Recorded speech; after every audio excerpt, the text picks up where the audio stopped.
Nous allons voir avec cette vidéo comment l'on peut maintenant peindre le terrain avec des textures différentes.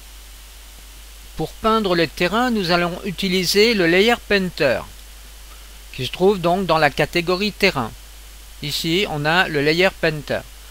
Alors, le Layer Painter contient plusieurs textures à disposition. Eh bien, souvenez-vous, dans la vidéo précédente, on a récupéré les textures layers de la map Forest. Pour peindre, c'est extrêmement simple. Il suffit de choisir ici une texture. Ensuite, on définit la grandeur de notre brush à cet endroit. Et là, on peut donc peindre le terrain avec la texture herbe que l'on vient de choisir.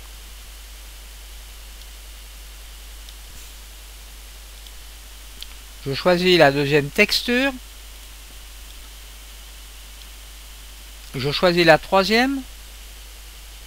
Alors si par exemple j'ai fait une erreur, je peux faire donc Undo pour revenir en arrière. Ou bien Redo. Si par exemple j'utilise, vous voyez, cette texture, eh bien je peux agir sur sa couleur. En cliquant à cet endroit, j'ai une palette de couleurs. Et ici, vous voyez, je peux soit éclaircir, par exemple, OK. Vous voyez, j'éclaircis donc la texture. Ou bien je change carrément la couleur de la texture. Alors maintenant, ce qu'il faut savoir, c'est tant que je ne clique pas sur le bouton Save Layer, eh bien la couleur ici n'est pas enregistrée.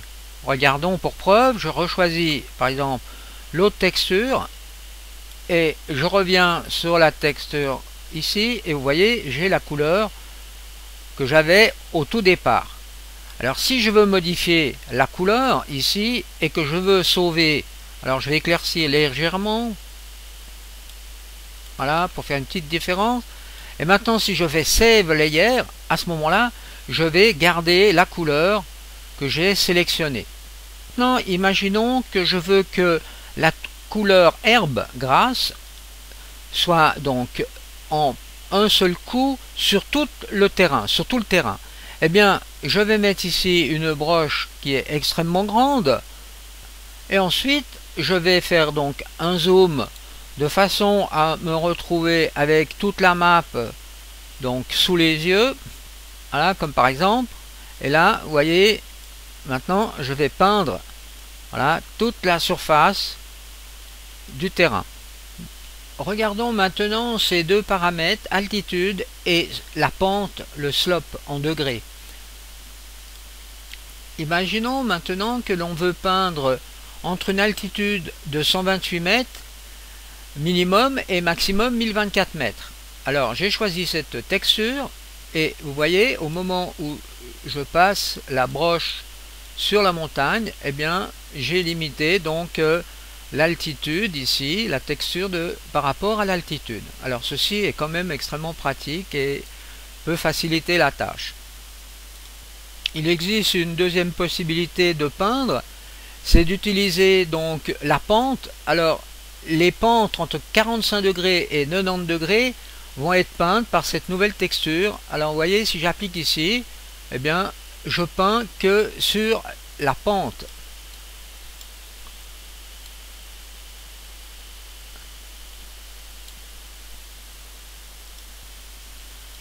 Nous avons encore un paramètre ici, le brightness. Alors vous voyez, si par exemple je peins à cet endroit, je peux éclaircir l'herbe ou bien foncer.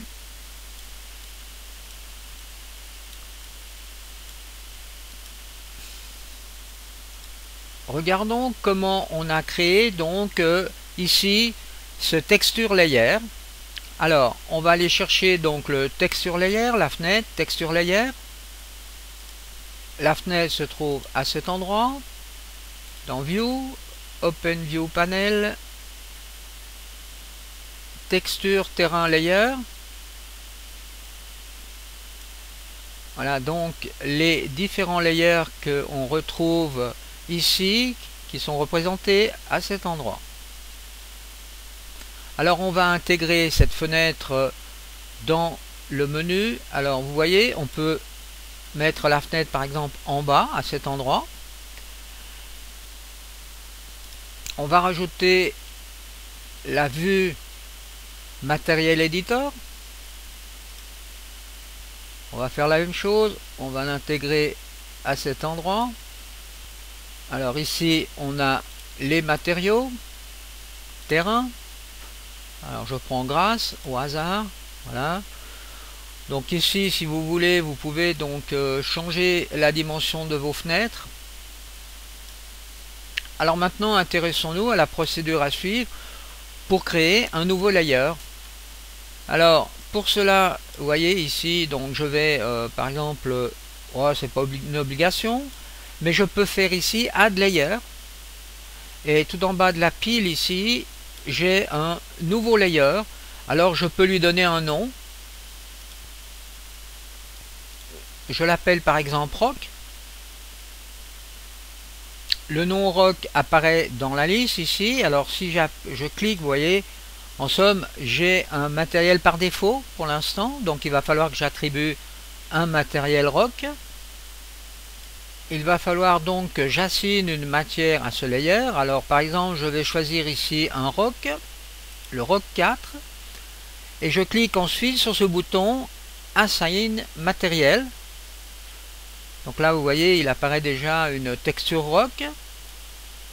Donc ici on a matériel terrain Rock 4, ce qui correspond bien à ici le Rock 4 qu'on vient de choisir. Puisque nous sommes maintenant dans le matériel éditeur, regardons vite 2-3 choses. Donc ici vous voyez, on a la texture diffuse. Donc voilà la texture qui est utilisée. Là on a une texture bitmap, heighmap et du détail. Maintenant, si on veut encore mieux voir cette texture, on peut cliquer sur ce bouton ici pour faire apparaître un asset browser. On clique à cet endroit pour voir donc la texture diffuse dans l'asset browser. Alors ici, vous pouvez déplacer cette texture simplement avec le bouton gauche de la souris et vous pouvez faire un zoom avec la molette. Vous pouvez recentrer, voilà, votre texture au milieu de l'écran. Maintenant, on peut encore changer la texture ici, à cet endroit, change layer texture. Donc je clique ici et je prends un gris, par exemple, Open. Voilà. Je peux donc maintenant utiliser cette nouvelle texture Rock. Alors, voilà. Maintenant, on va peut-être devoir un peu changer la couleur de cette texture. Alors, souvenez-vous, on peut la foncer un petit peu.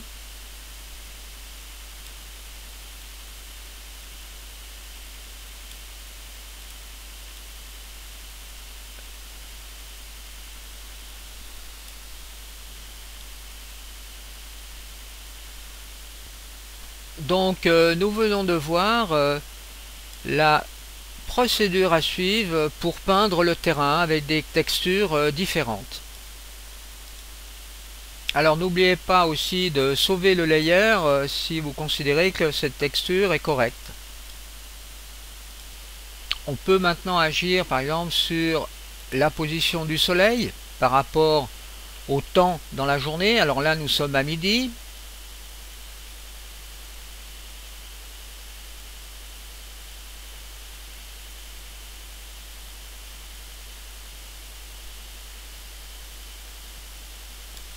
On peut maintenant tester la map en mode jeu en appuyant sur la touche CTRL-G.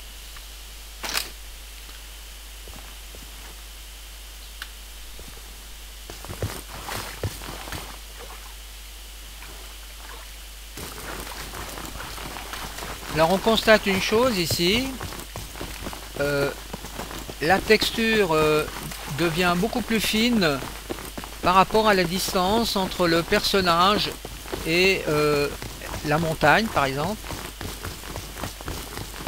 Donc ceci est un réglage qu'on peut effectuer dans l'environnement.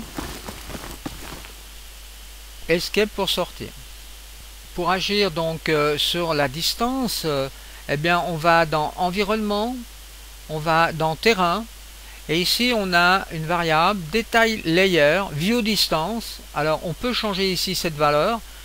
Alors regardez par exemple à cet endroit ce qui va se passer. Je vais augmenter la valeur. Vous voyez, la netteté devient de plus en plus importante. Donc après quand la distance est assez grande, donc on a quand même une netteté du terrain. Alors bien sûr, dans une map qui va comporter de la végétation et puis des décors, eh bien, ce ne sera pas nécessaire d'avoir une distance très grande, donc on peut avoir un paramètre beaucoup plus petit. Alors je reviens ici par exemple à 2. Ceci sera donc la fin de cette vidéo.